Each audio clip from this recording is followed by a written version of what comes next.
জান্নাতুল position না, সাইয়্যিদু কুহুলিল জান্নাহ। জান্নাতে যত নারীরা যাবে, নারীদের সর্দারিনী হবে সাইয়্যিদাতুনা ফাতিমা রাদিয়াল্লাহু তাআলা আনহা। এই ফরিদপুরের যত ইয়াং স্টারেরা, তোমরা যারা জান্নাতে যাবে, তোমাদের লিডার হবে সাইয়েদনা হাসান আর হুসাইন রাদিয়াল্লাহু তাআলা আনহুমা। আর বয়স্ক মুরব্বীরা যারা জান্নাতে ঢুকবেন, আপনাদের লিডার হবে সাইয়েদনা আবু বকর আর সাইয়েদনা ওমর ফারুক রাদিয়াল্লাহু তাআলা আনহু।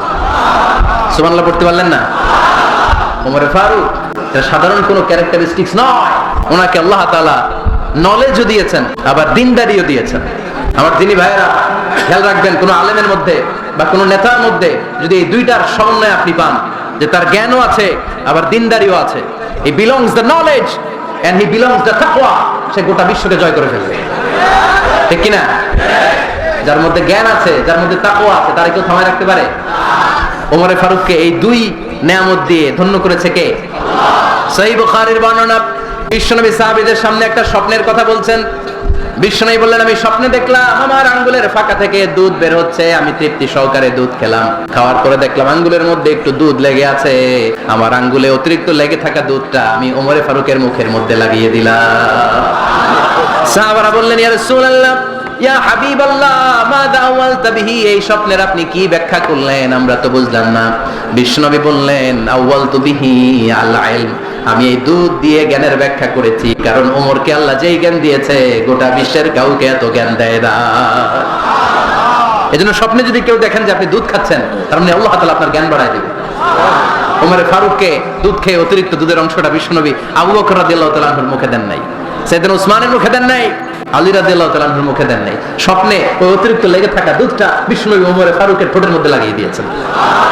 এই হাদিস থেকে প্রমাণ হয় আল্লাহ তাআলা জ্ঞানের নেয়ামতে সাইয়েদনা ওমর ফারুককে ধন্য করেছেন। আবার বুখারীর বর্ণনা, বিশ্বনবী সাল্লাল্লাহু আলাইহি ওয়াসাল্লাম আরেকটা স্বপ্নের বর্ণনা দিচ্ছেন। তিনি বললেন, তোমাদের সবাইকে স্বপ্নে আমার সামনে দাঁড় করানো হলো। আমি দেখলাম তোমাদের কারো জুব্বা নাভি পর্যন্ত, কারো জুব্বা হাঁটু পর্যন্ত, কারো জুব্বা টাকনু পর্যন্ত। ওমর ফারুককে যখন স্বপ্নে আমার সামনে দাঁড় করিয়ে দেয়া হলো, আমি দেখলাম ওমরের জুব্বা এত লম্বা, ওমর টেনে হিচড়ে তার জুব্বা নিয়ে সামনে হেঁটে যাচ্ছে। সাহাবারা বললেন, ফামাযা আওয়ালতা বিহি ইয়া রাসূলুল্লাহ, ও আল্লাহর রাসূল, এই স্বপ্ন দিয়ে আপনি কি বোঝাতে চাইলেন, আমরা কিছু বুঝলাম না। বিশ্বনবী বললেন, আওয়ালতু বিহি আদ-দীন, আমি এই হাদিসের দ্বারা দ্বীনের ব্যাখ্যা করলাম, যার জামা যত লম্বা তার দ্বীনদারি তত বেশি। সুবহানাল্লাহ, আসতে পড়েন।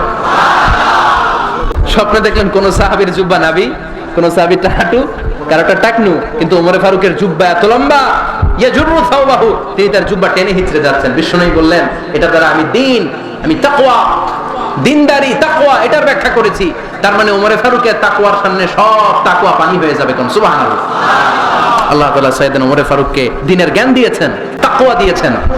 যুবক ভাইরা, যাকে আল্লাহ তাআলা দ্বীনের জ্ঞান দেয়, যাকে আল্লাহ তাআলা তাকওয়ার এই গুণ দিয়ে সমৃদ্ধ করে, তার জন্য গোটা বিশ্বের সব দরজাগুলোকে ওপেন করে দেয় কে? কত বড় মুত্তাকি ছিলেন সাইয়েদনা ওমর ফারুক। মদিনার সমাজে কয়জন মুনাফিক ছিল বিশ্বনবী ছাড়া কেউ বলতে পারতেন না। বিশ্বনবী কোন সাহাবীকে মুনাফিকদের লিস্ট দিয়ে যান নাই, একজন সাহাবী ছাড়া। দেখি কেউ বলতে পারেন কিনা ওই সাহাবীর নাম? কি নাম? হুযায়ফা ইবনুল ইয়ামান রাদিয়াল্লাহু তাআলা আনহু। ওনাকে বলা হতো সাহিবু সিররি রাসূলিল্লাহ, আল্লাহ রাসূল সাল্লাল্লাহু আলাইহি ওয়াসাল্লামের গোপন তথ্যের ধারক বাহক। সুবহানাল্লাহ পড়বেন না?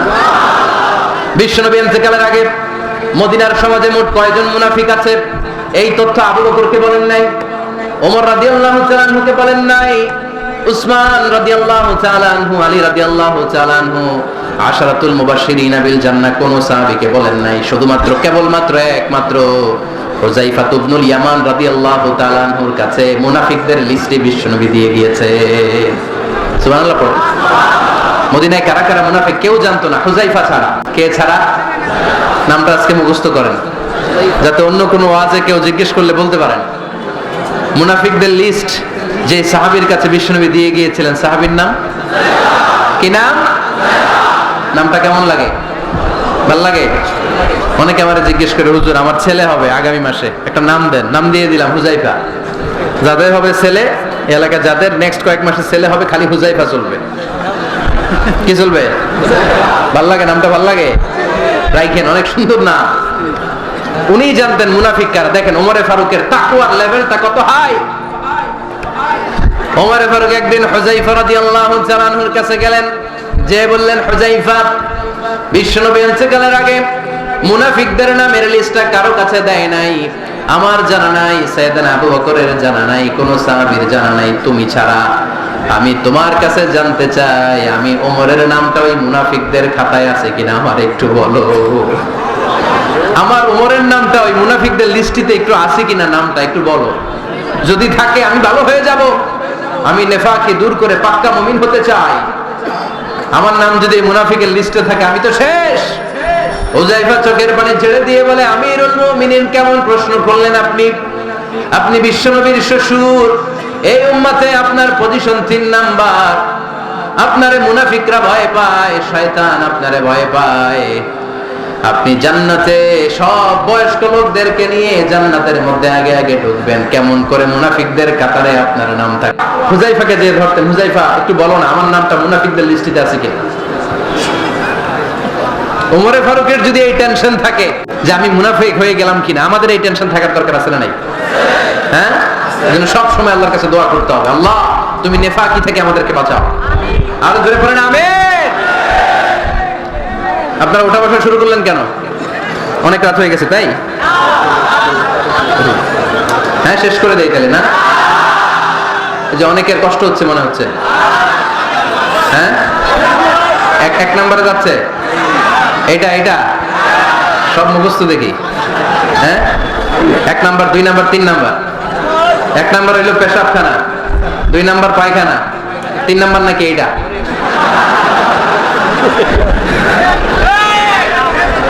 আছে না নাই? না। সিগারেট কোন মুসলমান খেতে পারে? সিগারেট হয় টোবাকো প্ল্যান্টস থেকে, তামাক পাতা। ফরিদপুরে চাষ হয় নাকি? হয়। কোন থানায় হয় বেশি? হ্যাঁ, তামাক ক্ষেত যারা দেখছেন, কোন বেড়া লাগানো লাগে? কারণ ছাগলের মুখ দেয় না। যেটা ছাগলে খায় না, এটা কোন মুমিন বান্দা খাইতে পারে? তো খান কেন এগুলো, পচা জিনিস? হ্যাঁ, এই পৃথিবীতে বিড়ি আর সিগারেটই একমাত্র খানা যেটা টয়লেটে ঢুকে খাওয়া যায়, তাই না? পৃথিবীতে সিগারেট আর বিড়ি একমাত্র খাবার। রাগ করবেন না, যারা খান রাগ করেন না, আবার একটু কমন সেন্সটা কাজে লাগানোর জন্য, চিন্তার জন্য বলতেছি। এটাই পৃথিবীর একমাত্র খাবার যেই খাবারের গায়ে এই খাবারের বদনাম লেখা থাকে, স্মোকিং কজেস ক্যান্সার, ধূমপান কর্কট রোগের কারণ, ধূমপান স্বাস্থ্যের পক্ষে ক্ষতিকারক, লেখা থাকে না? আচ্ছা, ধরেন ফরিদপুরে একটা কোম্পানি নতুন চানাচুর বের করছে, ওই চানাচুরের গায়ে লেখা, এই চানাচুর খাওয়ার 1 ঘন্টার মধ্যে বমি শুরু হবে আর ডায়রিয়া হবে। খাবেন? কি কইবেন? তুই খা। দোকানদারে কি কইবেন? তুই খা, তোর বমি হোক, তোর 14 গোষ্ঠীর ডায়রিয়া হোক, আমি টাকা দিয়ে এগুলো কিনবো না, ঠিক কিনা? কারণ এই প্রোডাক্টের গায়ে এই প্রোডাক্টের বদনাম লেখা, এটা আমরা কিনবো কেন? কিন্তু সিগারেটের উপরে সিগারেটের বদনাম লেখা থাকার পরেও আমরা খাই, টয়লেটে বসে খাই। এটার মধ্যে একটা পয়জন আছে, এটাকে বলে স্লো পয়জন, নিকোটিন। এটা আপনার লাং, ফুসফুসকে শেষ করে দিবে, স্লো পয়জন। সিগারেট খাওয়া অনেকটা আত্মহত্যা শামিল। বিষ খেলে সাথে সাথে মরে, সিগারেট খেলে ধুকে ধুকে মরে। আর সিগারেট থেকে হিরোইন, গাঁজা, ফেন্সিডিল, ইয়াবা, ম্যারিজুয়ানার পথে মানুষ পথ বাড়ায়, পা বাড়ায়, তাই না? এগুলো খাবেন না। বলে তুলকু আইদিকুম ইলা তাহলুকা, নিজে নিজেকে স্বেচ্ছায় ধ্বংসের দিকে ঠেলে দিও না। জীবনটা অনেক সুন্দর, জীবনটা অনেক রঙিন, আল্লাহর দেয়, জীবনটাকে উপভোগ করার দরকার আছে না নাই? এই জন্য সিগারেটকে এই ফরিদপুরের প্রোগ্রাম থেকে আমরা আজকে নো বলে দিলাম। কি বলে দিব? আওয়াজ করে সবাইকে আমরা সবাই একসাথে বলবো, সিগারেটকে কি বললাম? মনে থাকবে? মাহফিলের প্যান্ডেল থেকে বাইর হয়ে আবার ইয়েস, হ্যাঁ না, ইয়েস করা যাবে না। সিগারেটকে কি বললাম? নো। ওমর ফারুক রাদিয়াল্লাহু তাআলা আনহু আমাদের সুপার হিরো, আমাদের সবাই বলেন আমাদের। উনি কত বড় সুপার হিরো শুনেন। উনি জুমার খুতবা দিচ্ছেন, কি দিচ্ছেন? মসজিদে নববীতে। খুতবার মাঝখানে হঠাৎ বললেন, ইয়া সারিয়াতুল জাবাল, ইয়া সারিয়াত ইবনে জানিমিল জাবাল। এই কথা বলেই আবার খুতবা দিতে শুরু করলেন। ওনার ইয়া সারিয়াত ইবনে জানিমিল জাবালের সাথে আগের কথারও কোনো মিল নাই, পরের কথারও কোনো মিল নাই। জুমার নামাজের পর মুসল্লি সাহাবারা ধরলেন, বললেন, ইয়া আমিরাল মুমিনিন, খুতবার মাঝখানে হঠাৎ করে ইয়া সারিয়াত ইবনে জালিমিল জাবাল বলে আপনি চিৎকার করলেন কেন? আপনার এই বাক্যের সাথে আপনার খুতবার আগের বাক্যের কোনো মিল নাই, আপনার খুতবার পরের বাক্যেরও কোনো মিল নাই। এই কথা আপনি কারে বললেন, কারে উদ্দেশ্য করে বললেন? এই কথার তাৎপর্য কি আমাদেরকে বুঝিয়ে বলেন। ওমর ফারুক বললেন, আমি যখন খুতবা দিচ্ছি আমি দেখতে পেলাম ওই যে কয়েক মাস আগে আমি আমার মুসলিম সেনাবাহিনী পারস্যে আক্রমণের জন্য পাঠিয়েছি, বর্তমান ইরানের ওই বিশাল এলাকাতে পারস্যে আমি আমার ব্যাটালিয়ন পাঠিয়েছি।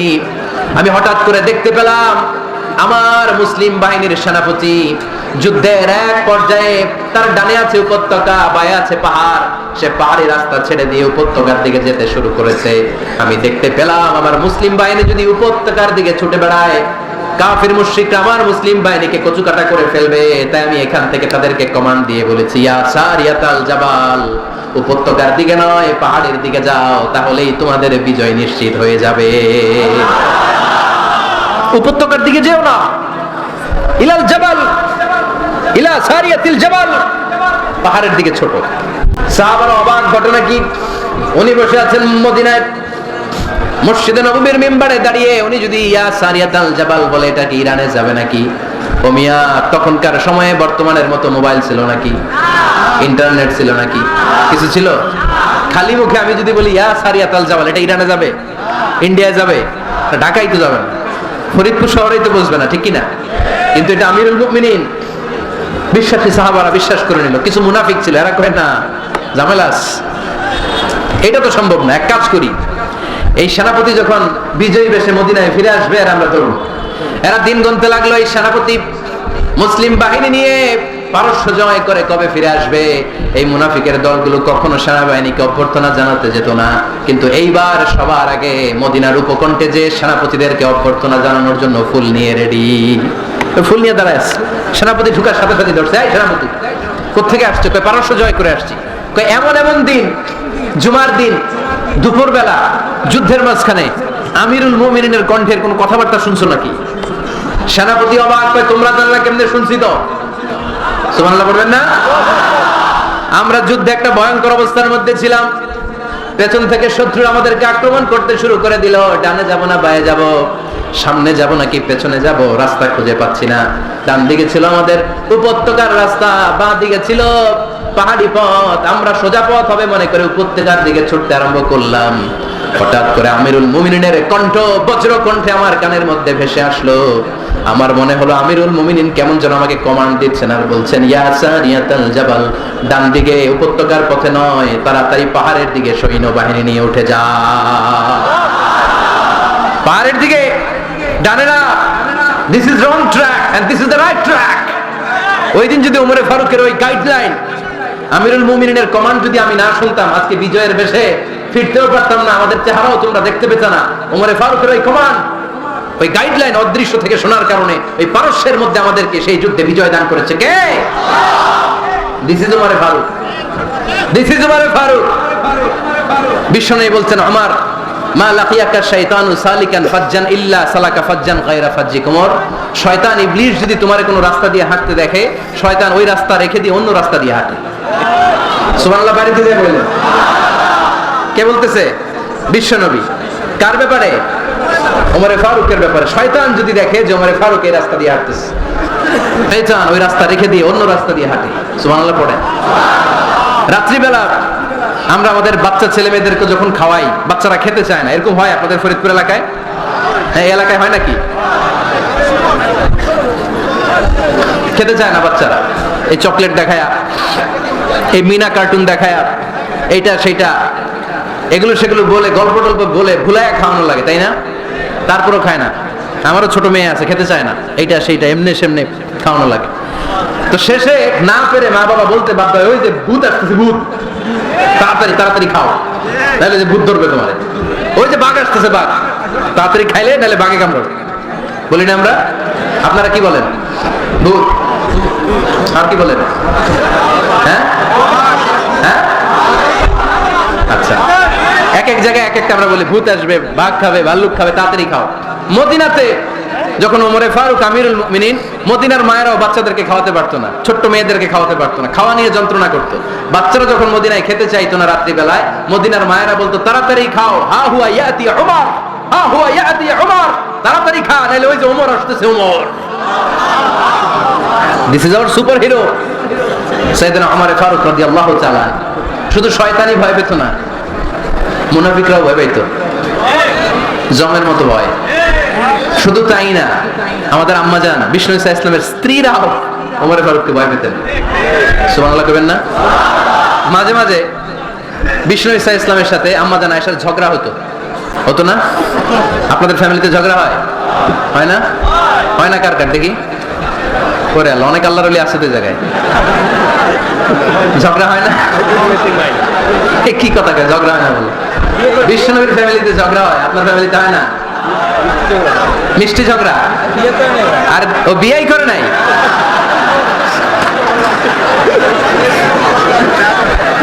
ঝগড়া তো হবেই।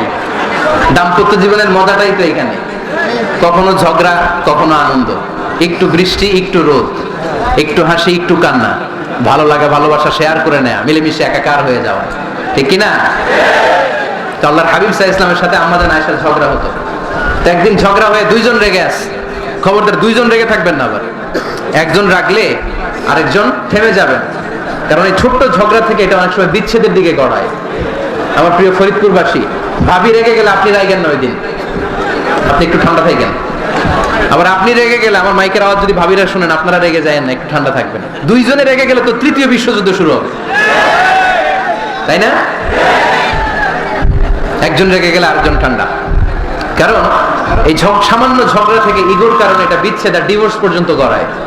আর শয়তান এখানে উস্কানি দেয়, কারণ ইমানদারদের ফ্যামিলি ভাঙতে পারলে শয়তান সবচেয়ে বড় খুশি হয়, আর ইমানদারদের ফ্যামিলি টিকে থাকলে খুশি হয়ে যায় কে? আম্মা জান আয়েশা রাদিয়াল্লাহু তাআলা আনহার সাথে বিষ্ণু ইসা ইসলামের ঝগড়া হতো মাঝে মাঝে। একবার ঝগড়া হলো, বিষ্ণু ইসা ইসলাম রাগ, আম্মা জান আয়েশাও রাগ। তো বিষ্ণু নবী বললেন, আয়েশা ঝগড়া করে আর কতক্ষণ থাকবো, আসো মিটমাট করি। আয়েশা রাদিয়াল্লাহু বললেন, ঠিক আছে মিটমাট করবো। তো বিষ্ণু ইসা ইসলাম বললেন, মিটমাটের জন্য কারে ডাকবো? ওমর রে ডাকি। কয় না, ওমর রে না, ওমর গালিজ, ওমর অনেক রাগে, আমার ডর লাগে। কয় তাহলে তোমার আব্বারে ডাকি। কয় ডাকো। কি খুশি, মেয়েদের মধ্যে অভ্যাসটা আছে না নাই? তাহলে তোমার আব্বারে ডাকি। ডাকেন, ডেকে নিয়ে আসা হলো। আবু বকর রাদিয়াল্লাহু তাআলা আনহু দাঁড়ালেন, আম্মা জান আয়েশা দাঁড়ালেন, বিশ্বনবীও দাঁড়ালেন। বিশ্বনবী বললেন, আয়েশা তোমার আব্বা আসছে, এবার ঘটনা খুলে বলার পালা, তুমি বলবা নাকি আমি বলবো? আম্মা জান আয়েশা বললেন, আপনি বলেন, তবে ওয়ালা তাকুল ইল্লা হাক্কান, যেটা ঘটছে ওইটাই বললেন, মিথ্যা কথা কইেন না। আবু বকর রাদিয়াল্লাহু তাআলা রেগে মেগে আগুন, কি এই কথা তুমি কেমন করে বলো? বিশ্বনবীকে মিথ্যা কথা কখনো বলবে? রেগে মেগে দিলেন মেয়ের গালে এক চড়। বানিয়ে বলতেছি না, মুসনাদ আহমদ ইবনে হাম্বলের হাদিস। বাবার হাতের থাপ্পড়কে আম্মা জান আয়েশা উল্টে বললেন। সাইয়েদনা আবু বকর রাগে গড়গড় করছেন, আবার মারার জন্য তেড়ে গেলেন। এবার বাঁচার জন্য আম্মা জান আয়েশা বিশ্বনবীর পিছনে যে আশ্রয় নিলেন, বিশ্বনবী বাঁচানোর জন্য দুই হাত মেলে দাঁড়িয়ে গেলেন। পড়েন সুবহানাল্লাহ। বিশ্বনবী যখন দুই হাত মেলে দাঁড়িয়ে গেলেন, সাইয়েদনা আবু বকর রাদিয়াল্লাহু আনহু থেমে গেলেন। সাইয়েদনা আবু বকর রাদিয়াল্লাহু তাআলা আনহু ঘর থেকে বের হয়ে বারান্দায় দাঁড়ালেন। পড়েন সুবহানাল্লাহ।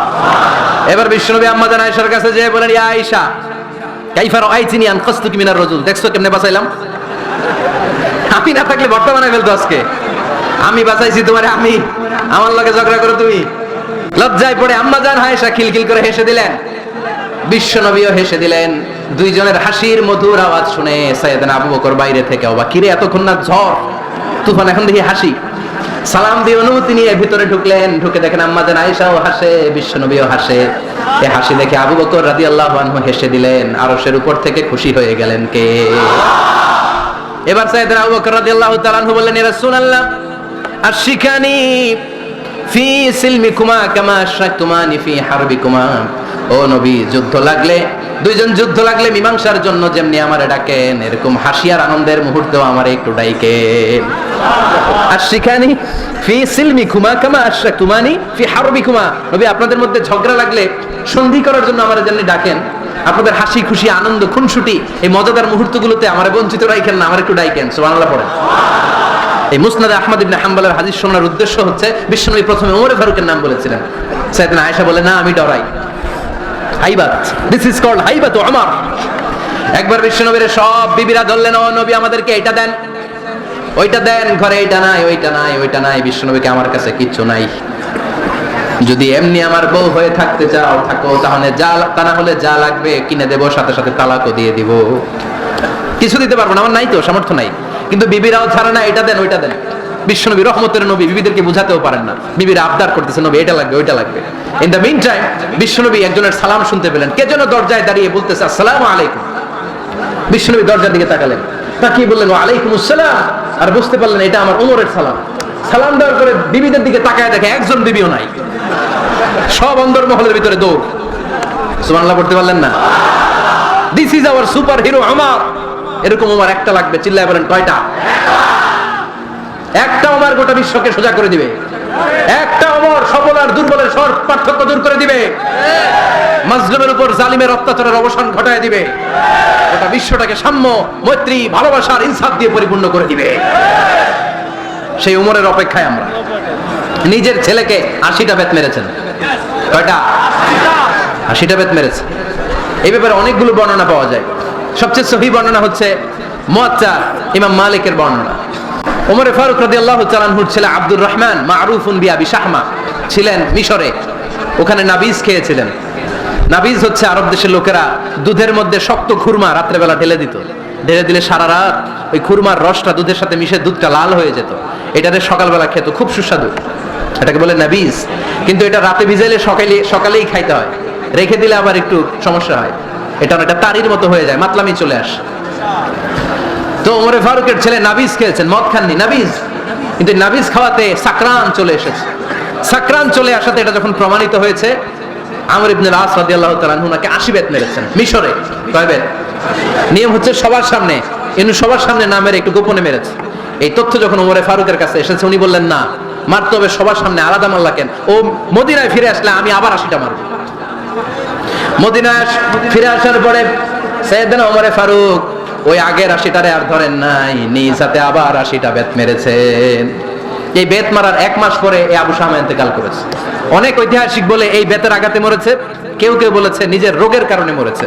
কিন্তু দিস ইজ দ্য ইনসাফ সিস্টেম অফ ওমর। নিজের ছেলে বলে ছেড়ে দেয় নাই।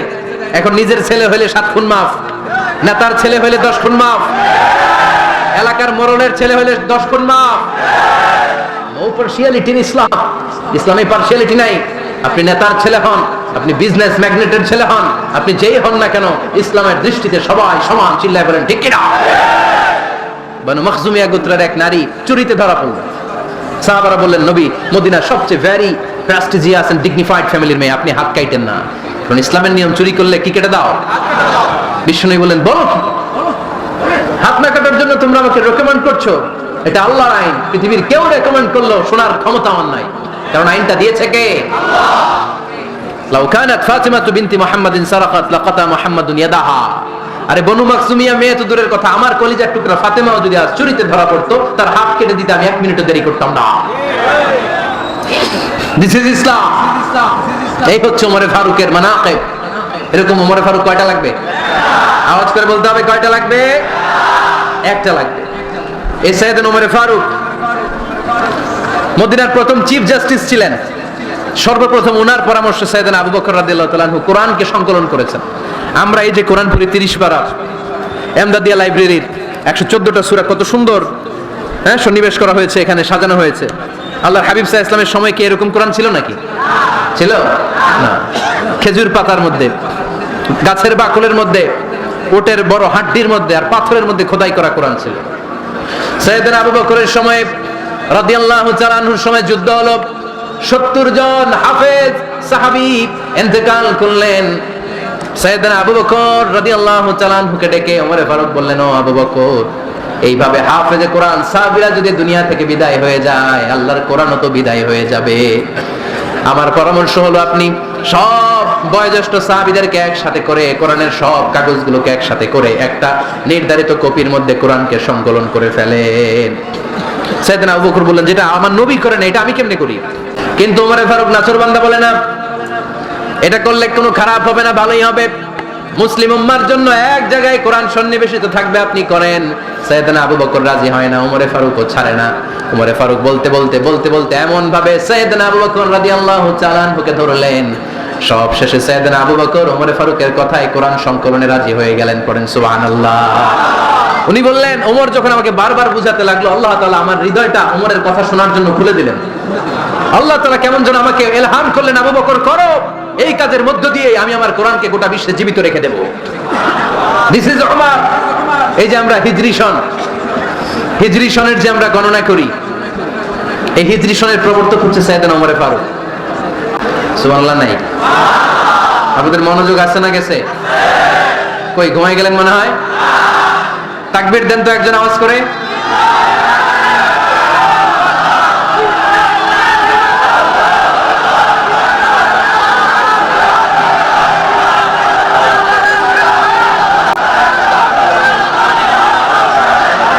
মাশাআল্লাহ মাশাআল্লাহ। বসেন বসেন, এখনই শেষ করে দেব কিছু সময়ের মধ্যে। আমরা একসাথে বিদায় নেব ইনশাআল্লাহ। ওঠা বসা করবেন না, ওঠা বসা করবেন না, বসেন।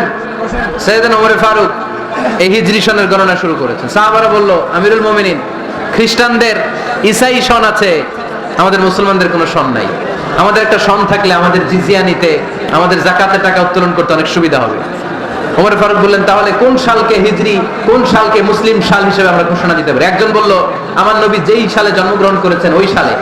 ওমর ফারুক বললেন, না, আমার নবীর জন্ম আমাদের জন্য খুশির দিন, কিন্তু এটা আমাদের জন্য প্রেরণা নয়। প্রেরণা নবীর কাজে, ঠিক কিনা? আরো কিছু সাহাবারা বলল, তাহলে যেই সালে আমার নবী ইন্তেকাল করেছে ওইটারে প্রথম সাল ধরেন। ওমর ফারুক বললেন, না, যেদিন তিনি ইন্তেকাল করেছেন এটা আমাদের দুঃখের দিন, এটা আমাদের প্রেরণা নয়। আমাদের প্রেরণা হচ্ছে বিশ্বনবীর ত্যাগ, তিতিক্ষা আর কাজের মধ্য দিয়ে। জোরে কোন ঠিক কিনা?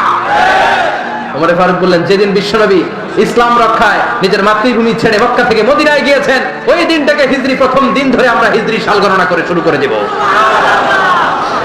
ওইটাই হচ্ছে হিজরি সন। সেখান থেকে হিজরি সনের প্রবর্তন করেছেন সাইয়েদনা ওমর ফারুক রাদিয়াল্লাহু তাআলা আনহু। এই যে স্টেট গভর্নমেন্ট, এই যে প্রিজন, জেলখানা, ক্যান্টনমেন্ট, সচিবালয়, গণভবন, বঙ্গভবন, মুক্তিযোদ্ধাদের ভাতা, রাষ্ট্রীয় ভাতা, এই সব নিয়ম কানুন সাইয়েদনা ওমর ফারুক তার রাষ্ট্রীয় আমলে তিনি নিজে করেছেন। চিল্লায় পড়েন আল্লাহু আকবার। মুসলমানদের আলাদা কারেন্সি, নিজস্ব মুদ্রা ব্যবস্থা নিজে চালু করেছেন। সৈনিকদের মধ্যে যারা বিবাহিত, প্রতি 6 মাস অন্তর অন্তর 1 মাসের ছুটি কাটাতে তারা ফিরে আসবে, সাইয়েদনা ওমর ফারুক চালু করেছেন। চিল্লায় আওয়াজ করে পড়েন আল্লাহু আকবার। এই যে আমরা 20 রাকাত সালাতুত তারাবি পড়ি রমাদানে, পড়েন না আপনারা? এটা সাইয়েদনা ওমর ফারুক চালু করেছে। সুবহানাল্লাহ পড়তে পারলেন না? কোরআনে মোট 22টা আয়াত আছে যেখানে সাহাবারা ইনডিসিশনে ভুগছিলেন। বিশ্বনবীর মত একটা, ওমর ফারুকের মত আরেকটা। এই 22 জায়গায় আল্লাহ তাআলা বিশ্বনবীর মতের পক্ষে আয়াত নাজিল না করে ওমর ফারুকের মতের পক্ষে কোরআনের আয়াত নাজিল করেছেন।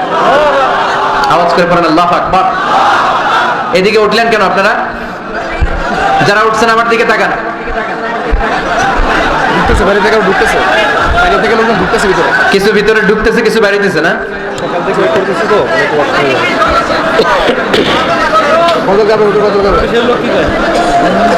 সাইয়েদনা ওমর ফারুক, আমরা সাহাবীদের জীবন চরিত পড়তে চাই না, কত যে অনুপ্রেরণামূলক দৃষ্টান্ত সাইয়েদনা ওমর ফারুক আমাদের জন্য রেখে গিয়েছে। ওমর ফারুক যখন খলিফা, দিনের বেলায় যদি রাষ্ট্রে কোনো নিয়ম জারি করতেন, দিনের বেলায় জনগণকে কোনো বিষয়ে যদি নিষেধ করতেন, রাত্রে বেলায় খাওয়ার সময় ফ্যামিলি মেম্বারদের সবাইকে বলতেন, এই দিনের বেলা আমি জনগণকে এই কাজ করতে নিষেধ করেছি, তোমরা আমার ফ্যামিলি মেম্বার, খবরদার তোমরা এই কাজ করো না। জনগণ করলে যতটুকু শাস্তি, তোরা করলে পাবি ডবল শাস্তি। সুবহানাল্লাহ কইবেন না? আমাদের নেতারা ওই বাড়ির বিচার করে, ওই বাড়ির মাইয়ার বিচার, ওই বাড়ির পোলার বিচার, নিজের পোলা গাঞ্জা টানে, আছে না নাই? নিজের মেয়ে অপরাধ করে, আছে না নাই? কি নেতা ছিলেন ওমর ফারুক! আগে নিজের ঘর সামলিয়েছেন, আগে নিজেকে সামলিয়েছেন, নিজের ঘর ঠিক করেছেন। বলেছেন জনগণ করলে যত বেদ, তোরা করলে ডবল বেদ। দিস ইজ কল্ড লিডার, ঠিক কি না? এক বাবা এসে বললেন, ওমর ফারুক আমার ছেলে কথা শোনে না, বেয়াদব। ওমর ফারুক ছেলেরে ডাকলেন, বাবা তুমি তোমার আব্বাজানের কথা শুনো না, এটা তো কবিরা গুনাহ। ছেলে বলে, ওমর ফারুক সব দায়িত্ব আমার বাবার দায়িত্ব কি? উনি বললেন, প্রাইমারিলি প্রথমত 3 দায়িত্ব। আইয়ানতাকিয়া উম্মা, পৃথিবীর প্রতিটি বাবার উচিত ছেলেদের মেয়েদের জন্য ভালো মায়ের ব্যবস্থা করা। 2 নম্বরে আইয়ুহসিনা ইসমা, সুন্দর তার একটা নাম রেখে দেয়া। 3 নাম্বার ইউআল্লিমাহুল কিতাব, তার আল্লাহর কিতাব শিক্ষা দেওয়া। এবার ছেলেকে আমার আব্বা তিনটার একটাও করে নাই। এবার ওমর ফারুক রেগে গেলেন, বাবার কাঁধে ধরলেন, বললেন তুই ছেলের জন্য বিচার নিয়ে আসলি, তোর 3টা দায়িত্বের একটাও তুই পালন করিস নাই। ছেলে বলে আমিরুল মুমিনিন, আমার মা নর্তকী, আমার মা মাজুসি, আমার মায়ের মধ্যে কোনো আদব কাদব নাই, সুন্দরী দেখে আমার মারে বাবা বিয়ে করছে, আমার মায়ের কাছ থেকে জীবনে কিছু শিখি নাই। 2 নাম্বার সাম্মানি খানফাসা, আমার বাবা আমার নাম রেখেছে চামচিকা। কি নাম রাখছে? এটা নাম হইলো একটা, এরকম উল্টা পাল্টা নাম আছে না নাই? না, এগুলো রাখবেন না। আব্দুল্লাহ রাখবেন, আব্দুর রহমান রাখবেন, আর একটা কি বলছি আজকে, হুজাইফা রেখে দিন, পারবেন? ওয়ালাম ইউআল্লিমনি হারফাম মিন কিতাবিল্লাহ, আমিরুল মুমিনিন। শুধু তাই না, আল্লাহর কোরআনের একটা অক্ষর আমার বাবা কোনোদিন আমারে শিক্ষা দেয় না। ওমর ফারুক রেগে গেলেন, এবার বাবার কান্দে ধইরা মারতে শুরু করলেন। তুই পোলার নামে বিচার নিয়ে আইছিস, তোরে মার দিমু আগে। এরকম নেতার দরকার আছে না নাই?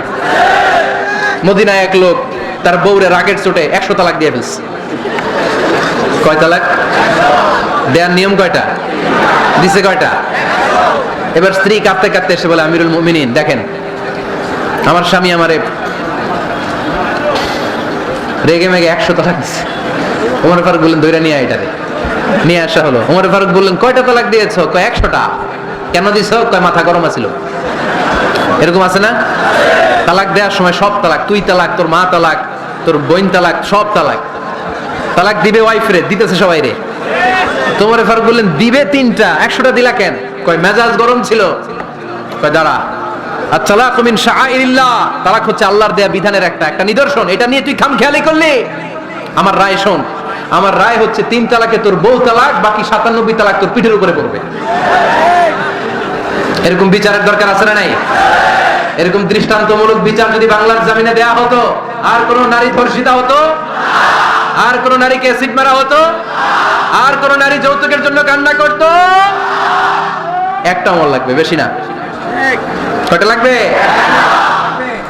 তিনি গভর্নর সিস্টেম চালু করেছিলেন, গভর্নেট সিস্টেম, ইসলামিক স্টেট।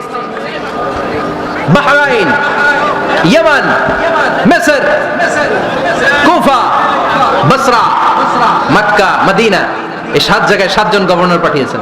তাদের থেকে তথ্য নিতেন। এই গভর্নর সিস্টেম উনি বানিয়েছেন। সাইয়েদনা আমর ইবনে আল-আস রাদিয়াল্লাহু তাআলা আনহুকে পাঠিয়েছেন মিশরে। মিশরে একটা দৌড় প্রতিযোগিতা হতো। ওই দৌড় প্রতিযোগিতায় আমর ইবনে আল-আস রাদিয়াল্লাহু তাআলা আনহুর ছেলে অংশগ্রহণ করেছে, কিন্তু এক মিশরি ওই দৌড় প্রতিযোগিতায় চ্যাম্পিয়ন হয়ে গেছে। রানার্স আপ হয়েছে আমর ইবনে আল-আসের ছেলে। এবার মিশরি ফার্স্ট আর গভর্নরের ছেলে সেকেন্ড। রাগের চোটে আমর ইবনে আল-আসের ছেলে ওই মিশরির মাথার মধ্যে একটা বাড়ি মেরেছে। মিশরি বলে আমার মারলা কেন? তুমি খেলায় পারো না, আমার মারলা কেন? কয় আনা ইবনুল আকরামিন, আমি গভর্নরের পোলা, আমি যা বলবো এটাই হবে, আমার উপরে কথা নাই। মিশরি ওইখানে আর ঝগড়া বাঁধায় নাই, মনে দুঃখ নিয়ে মদিনায় চলে আসলেন। এসে বললেন আমিরুল মুমিনিন, আপনি আমর ইবনুল আস রাদিয়াল্লাহু তাআলা আনহুকে মিশরের গভর্নর বানিয়ে পাঠিয়েছেন। একটা প্রতিযোগিতায় আমি চ্যাম্পিয়ন হয়েছি, ওনার ছেলে হয়েছে রানার আপ। কেন সে চ্যাম্পিয়ন হতে পারে নাই? এই কারণে আমার মাথায় লাঠি দিয়ে 3টা বাড়ি মেরেছে। বিচারটা দিছে কার দরবারে? কথা বুঝেন নাই বোধহয়? ওমর ফারুকের দরবার। ওমর ফারুক বললেন তাই, আগামী বছরের অমুক তারিখ আমি সব গভর্নরদেরকে ডেকে হিসাব নেই, তো ওই দিন তুই থাকবি। পারবি না? বিষ্ণু বলে পারবো, মানে অবশ্যই পারবো। ওই দিন 7 রাজ্য থেকে 7 গভর্নর হাজির, গভর্নরদের ছেলেরাও হাজির, মিশরীয় হাজির। 7 গভর্নরের কাছ থেকে 7 এলাকার খোঁজ খবর নেওয়ার পরে ওমর ফারুক বললেন আইনাল মিশরি, মিশরি লোকটা কই, এদিকে আয়। মিশরি সামনে আসার পরে বলল আমর ইবনুল আস, তুমি মিশরের গভর্নর, তোমার ছেলে সহ তুমি আসো। আমর ইবনুল আস এসে সামনে বসে রইলেন। এবার বললেন ও আমর ইবনুল আসের ছেলে, তুমি নাকি ইবনুল আকরামিন গভর্নরের ছেলে, তুমি যা বলবা মিশরে নাকি তাই হবে, তোমার নাকি অনেক দাপট। নিজে একটা লাঠি এনে মিশরের হাতে দিয়ে বললো এবার তোর মাথায় যতটা মারছে তুই ততটা গুনে গুনে মার, আমি দেখবো। আমর ইবনুল আস দেখবে, আমর ইবনুল আসের ছেলেরে তুই এখানে মার। সে বলতেছে থাক, আপনি বলছেন এতেই যথেষ্ট, মারা লাগবে না, আমি মাফ করে দিলাম। ওমর ফারুক বলল খবরদার, মার মার ওর মাথার মধ্যে। মিশরি ওমর ফারুকের ধমক শুনে ভয়ে ভয়ে 3টা বাড়ি মারলো। এই বাড়ি মারা দেখেও ওমর ফারুকের হৃদয় ঠান্ডা হয় নাই।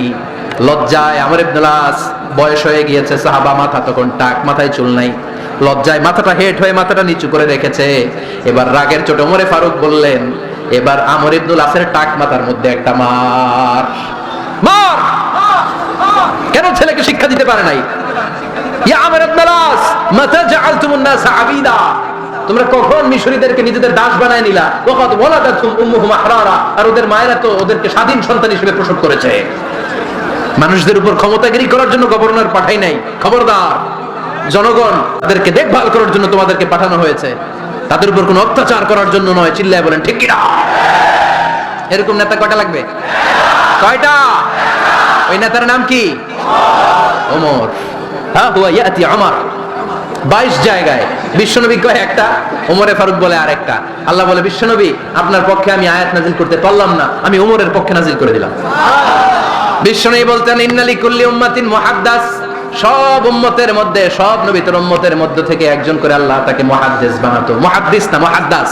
মুহাদ্দাস মানে এমন লোক যিনি যা ভাবতো ওই ভাবনাটাই আল্লাহ আয়াত হিসেবে নাজিল করে দিতেন। বিশ্বনবী বলেন, আমার উম্মতের মধ্যে মুহাদ্দাস হচ্ছে সাইয়েদনা ওমর। মদিনার সবচেয়ে বড় মুনাফিকের নাম আব্দুল্লাহ ইবনে উবাই ইবনে সালুল, সব মুনাফিকদের সরদার, কিন্তু এই মুনাফিকের ছেলেটা হলো পাক্কা ইমানদার। এই ছেলের নাম হলো আব্দুল্লাহ। আওয়াজ করে বলেন, ছেলের নাম কি? আব্দুল্লাহ ইবনে উবাই ইবনে সালুল। মুনাফিক সরদার যখন ইন্তেকাল করলো, সাইয়েদনা আব্দুল্লাহ রাদিয়াল্লাহু তাআলা আনহু বিশ্বনবীর কাছে এসে চোখের পানি ছেড়ে ডেকে বলে, নবী আপনিও জানেন, আমিও জানি, মদিনার সবাই জানে আমার আব্বা মুনাফিকদের সরদার, কিন্তু আমার মন তো মানে না, আমার তো পিতা, আমার তো বাবা লাগে, আমার মন মানে না। আপনিও জানেন মুনাফিক, আমিও জানি মুনাফিক। নবী আপনার দরবারে কিছু আমি চাই না, আপনার গায়ের একটা জামা দেন, আপনার জামাটা পরিয়ে আমার বাবারে দাফন দিব। এর সিলায় যদি আমার আব্বারে আল্লাহ মাফ করে দেয়, দয়ার নবী মায়ের নবী জামা খুলে দিয়ে দিলেন। পড়েন সুবহানাল্লাহ। আব্দুল্লাহ রাদিয়াল্লাহু তাআলা আবার আবদার চললেন, নবী জানি আমার বাবা মুনাফিক, কিন্তু আমার তো বাবা, আপনার দরবারে ফরিয়াদ, আপনি নিজে যে আমার বাবার জানাজার নামাজের ইমামতি করবেন। দয়ার নবী মায়ের নবী জানাজার নামাজে যেতে চাইলেন। ওমরে ফারুক বললেন, নবী না, খবরদার আপনি উবাই ইবনে সালুলের জানাজায় যাবেন না। বিশ্বনবী জোর করে যেতে চাইলেন। সাইয়েদনা ওমরে ফারুক বিশ্বনবীর জামা পেছন থেকে টেনে ধরলেন। আল্লাহু আকবার। টেনে ধরলেন, যাবেন না আপনি। ওমর ফারুকের হাত থেকে হ্যাচকা টান মেরে জুব্বা টান দিয়ে বিশ্বনবী জানাজায় চলে গেলেন। রব্বুল আলামিন আয়াত নাজিল করলেন, ইস্তাগফির লাহুম আও লা তাস্তাগফির লাহুম ওয়া ইন তাস্তাগফির লাহুম 70 মাররাতান ফালা ইয়াগফিরাল্লাহু লাহুম। নবী গো, একবার নয়, দুইবার নয়, 70 বারও যদি এই মুনাফিকের জন্য আপনি ক্ষমা চান, তার জন্য ক্ষমা নাই, তার জন্য আছে জাহান্নাম। ওয়ালা তাকুম, আপনি যাবেন না আলা কবরি, কখনো তাদের জানাজায় যাবেন না। এই যে একটা ভুল করে ফেলছেন, এটা এবারই শেষ, এরপরে আর যাবেন না। সাইয়েদনা ওমর ফারুকের পক্ষে আল্লাহ তাআলা কোরআনের আয়াত নাযিল করে দিলেন। চিল্লায়ে পড়েন আল্লাহু আকবার। এভাবে 22টা জায়গায় ওমর ফারুক যা বলেছে, এটা নিয়ে একটা আলাদা আলোচনা হইতে হবে। আলাদা একটা আলোচনা লাগবে যে 22টা আয়াতে আল্লাহ তাআলা বিশ্বনবীর পক্ষে কোরআনের আয়াত নাযিল না করে সাইয়েদনা ওমর ফারুকের পক্ষে আয়াত নাযিল করেছেন। চিল্লায়ে পড়েন সুবহানাল্লাহ। ওই ওমর ফারুককে আমাদের মডেল বানানোর দরকার আছে না নাই? ওই ওমর ফারুকের জীবনী আমাদের ছেলে মেয়েদেরকে পড়ানোর দরকার আছে না নাই? আমাদের ভবিষ্যৎ প্রজন্ম এগুলো জানে না।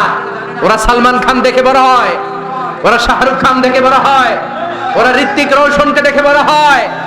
ওরা মনে করে যে এরাই বড় সুপার হিরো। আমাদের যে কত বড় সুপার হিরো আছে এরা জানেই না। নতুন প্রজন্মের কর্ণকোহরে সাইয়েদনা ওমর ফারুকের ইতিহাস পৌঁছে দেওয়ার দরকার আছে না নাই? ওমর ফারুকের ইন্তেকালের ঘটনাটা বলেই আমরা মুনাজাতের দিকে যাব। শুনবেন? শুনতে চান? উনি স্বপ্নে দেখলেন একটা লাল মোরগ ওনাকে 3টা ঠোকর মেরেছে। কয়টা? উনি জুমার নামাজে, জিলহজ মাসের শেষ সপ্তাহে জুমার নামাজে বললেন যে একটা লাল মোরগ 3টা ঠোকর মেরেছে। মুগীরা ইবনে শুবা রাদিয়াল্লাহু তাআলা আনহুর দাস আবু লুলু আল মাজুসি, এই লোকটা খঞ্জর বানাতে পারতো। মুগীরা রাদিয়াল্লাহু তাআলা আনহুর দাস। মুগীরা প্রতিদিন 4 দিরহাম করে চার্জ করতো, যেহেতু দাস। সে এসে বিচার দিল, আমিরুল মুমিনিন, মুগীরা আমার থেকে বেশি টাকা চায়, জুলুম করে। ওমর ফারুক বললেন, তাই? তুমি কি কাজ জানো? বলে, আমি খঞ্জর বানাতে জানি। বাড়ি কই? পারস্য। আরে তুমি খঞ্জর বানাতে জানলে তো 4 দিরহাম অনেক কম, তো আরো বেশি টাকা নেওয়া দরকার ছিল তোমার থেকে। আবু লুলুর এই কথা পছন্দ হয় নাই। সে ওমর, তুমি সবারে দয়া দেখাও আর আমার ক্ষেত্রে কঠিন নিয়ম বানাইলা, দাঁড়াও এই নিয়ম তোমার আমি দেখাবো। এই রাগে সে বাড়িতে যে একটা খঞ্জর বানালো। কি বানালো? খঞ্জর চিনেন? ছোট্ট ছুরি, কিছুদিন আগে ওমানের সুলতান কাবুস ইন্তেকাল করেছে, জানেন আপনারা? ওনার এই কোমরের মধ্যে খঞ্জর থাকতো, ছবিতে দেখছেন? আরব শাহেক যারা সুলতান আমির, কোমরে কি থাকে? ছোড়া থাকে, খঞ্জর। সে বাসায় যে একটা খঞ্জর বানালো, যেই খঞ্জরের দুই মাথা, লাহু রাসান ওয়া মাকবাদাতুহু ফি ওয়াসাতি, আর ধরার হ্যান্ডেলটা মাঝখানে, এদিকেও ছুরি এদিকেও ছুরি, যাতে এইভাবে মারা যায়। সে ধার দিতে লাগলো আর বলল, ওমর দাঁড়াও, তোমার আমি দেখাবো। ওমর ফারুক মুর্শিদে নববীর ইমাম, ফজরের নামাজের সময় এ আবু লুলু আল মাজুসি বুরনুস পরে, চাদর পরে, লুকিয়ে লুকিয়ে, সে অগ্নি উপাসক, মুমিন নয়, ওমর ফারুককে অ্যাটাক করার জন্য গেলেন মসজিদে নববীতে। ওয়াকানু ইউসাল্লুনা বিগালাস, তখন ওনারা অন্ধকারে নামাজ পড়তো। নামাজের সময় যখন হলো, লুকিয়ে লুকিয়ে প্রথম কাতারে ওমর ফারুকের পিছনে মুয়াজ্জিনের পাশেই দাঁড়ালো, হাতে খঞ্জর। একামত হলো, ওমর ফারুক সালাত শুরু করলেন, ফজরের সালাত, আল্লাহু আকবার। নামাজ শুরু করলেন, সূরা ফাতিহা বললেন। আরেকটা সূরা যখন পড়তে যাবেন, in the mean time Abu Lulu এই খঞ্জর নিয়ে ওমর ফারুকের বুকের মধ্যে 3টা স্টেবিং করলেন। একটা মারলেন নাভির নিচে, মারার সাথে সাথে পাকস্থলী কেটে গেল। আরেকটা মারলেন পাজরে, পাজর ছিঁড়ে গেল। 3টা মারার পরে ওমর ফারুক বললেন, কাতালানি আল কাল, এক কুকুর আমাকে মেরে ফেলেছে। পেছন থেকে এক সাহাবীকে টান মেরে সামনের দিকে নিয়ে গেলেন, তুমি নামাজের ইমামতি করাও। আর ওমর ফারুককে বাকিরা ধরাধরি করে পেছনে নিতে আরম্ভ করলেন। আর এই আত্মাই আক্রমণ যে করেছে, সে কাতারের মাঝখান দিয়ে যেতে আরম্ভ করলো, আর দুই দিকে ছুরি মারতে আরম্ভ করলো। 13 জন সাহাবীর গায়ে ছুরি মেরেছে, 7 জন সাহাবা স্পট ডেথ, জায়গায় মৃত্যু। এই ভয়ঙ্কর অবস্থা দেখে এক সাহাবী বুরনুস, এক ধরনের জুব্বা আছে মাথাওয়ালা, অনেকে জ্যাকেট পরছেন না এরকম মাথাওয়ালা, লম্বা জুব্বা আছে, আরবরা শীতে পড়ে মাথাওয়ালা, এই মাথাওয়ালা জুব্বা বের করে এক সাহাবী জালের মতো তার দিকে উড়ায় মারলো। ওই বুরনুসের মধ্যে পেঁচিয়ে আবু লুলু মাটিতে পড়ে গেল আর সুইসাইড করে ফেললো, নিজের বুকে নিজে মেরে আত্মহত্যা। যেই সাহাবীকে ইমামতির জন্য দাঁড় করালেন, উনি ছোট্ট সূরা দিয়ে প্রথম রাকাতে সূরা আল কাউসার, দ্বিতীয় রাকাতে সূরাতুল ইখলাস দিয়ে নামাজ শেষ। ওমর ফারুক বেহুশ। ওমর ফারুক কি? হ্যাঁ, বেহুশ। সবাই কান্নাকাটি করতেছে, সবাই দেখতে গেলেন, এখন হুঁশ ফিরে না। মুখের মধ্যে, মুখ খুলে রাষ্ট্রের চিকিৎসক মুখের মধ্যে দুধ দিলেন, ওই নাভি দিয়ে দুধ বের হয়ে যায়, পাকস্থলী কেটে ওখান দিয়ে দুধ বের হয়ে যাচ্ছে। তারা বললো, ওনারে বাঁচানো সম্ভব না, দেখেন হুঁশ ফিরে কিনা। হুঁশ ফিরলে ওনার পরে কে আমির হবে, উনি যেন প্যানেল ঠিক করে দিয়ে যায়। সবাই তাকিয়েছে ওমর ফারুকের চোখের দিকে। আল্লাহর মেহেরবানিতে ঘন্টা খানিক পরে উনি চোখ খুললেন। চোখ খোলার পরেই বলেন নাই, ও মা আমি মরে যাই। চোখ খোলার পরে উনি বলেন নাই, কে মারলো আমারে। চোখ খোলার পরে উনি বলেন নাই, আমার পরে নেতা কে হবে। চোখ খোলার পরে সর্বপ্রথম কথাটি ছিল, আসল্লান নাস, আমার নেতৃত্বে যে ফজরের নামাজটা শুরু হয়েছিল, এটাকে ঠিক মতো তোরা পড়েছিলি? আমার নেতৃত্বে যে ফজরের জামাত শুরু হয়েছিল, সেটা ঠিকঠাক মতো সমাপ্ত হয়েছিল কিনা আগে বল। আসল্লান নাস, নামাজটা হয়েছে কিনা বল। সুবহানাল্লাহ বলতে পারলেন না? This is Umar, hour super hero. নেতা অনেকগুলো লাগে না, এরকম নেতা একটাই যথেষ্ট, যে গোটা বিশ্বকে কাঁপায় দিতে পারে। চিল্লায় বলো ঠিক কিনা? আমরা চাই আমাদের ছেলেগুলো ওমর ফারুকের মতো বড় হোক। আমরা চাই আমাদের ছেলে মেয়েগুলো খাব্বাব, খুবাইব, সাইয়েদনা আলী, উসমান, আবু বকর রাদিয়াল্লাহু তাআলা আনহুর অনুসরণে বড় হোক, ঠিক কিনা? আমরা একটা ওমর চাই, যিনি আমাদেরকে সালাতের শিক্ষা দিয়ে গিয়েছেন, ইন্তেকালের আগে বলেছেন সাল্লান নাস। এজন্য আমরা যেন নামাজ কখনো নষ্ট না করি।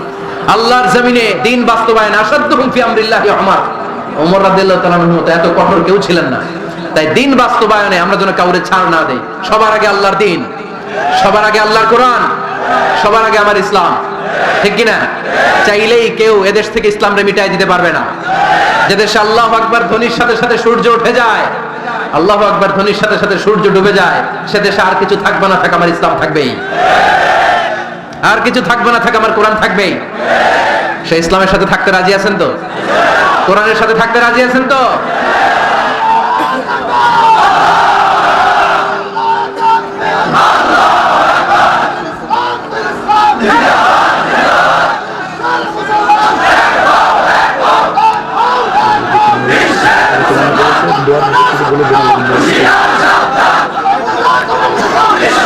আল্লাহ আমাদের সবাইকে কবুল আর মঞ্জুর করে নেক। আমরা পড়ি আমিন।